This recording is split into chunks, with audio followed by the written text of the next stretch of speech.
Comme vous savez, pendant toute la crise, on a travaillé avec les médecins, avec l'hôpital, avec les cliniques, avec les médecins de ville, spécialistes et généralistes, avec les pharmaciens et avec les infirmiers et infirmières.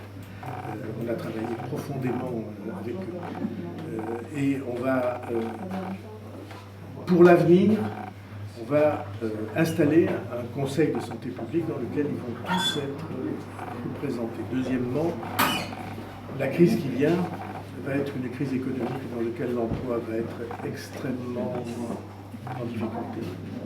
Tout le monde voit bien qu'on a des risques de faillite, tout le monde voit bien qu'on a des risques de chômage.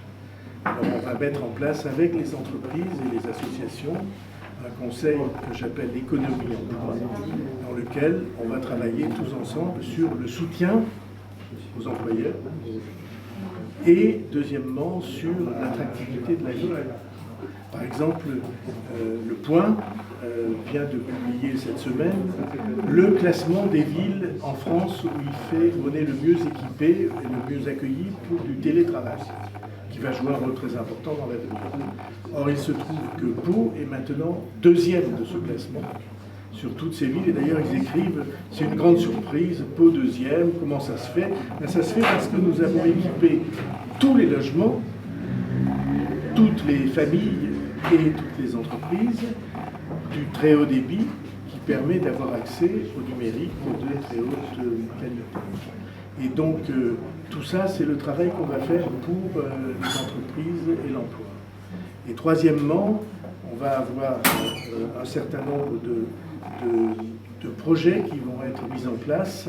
Par exemple, on va retrouver quelque chose qui existait à Pau autrefois, qui avait été abandonné très longtemps, il y a très longtemps, qui sont les correspondants de nuit pour être auprès des jeunes quand, à cet âge de l'adolescence particulier, quand ils courent les plus grands risques de dérive.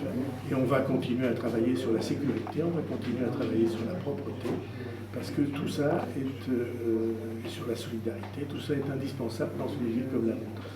Non, je ne veux pas être confiant, c'est pas ça la question.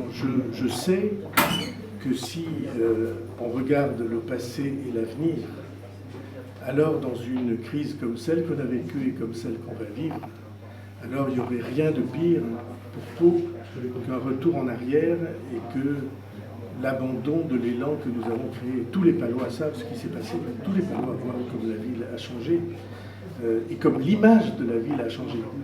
Or, dans la crise, il faut avoir une image forte. Il faut avoir une équipe, un maire qui porte l'image de la ville.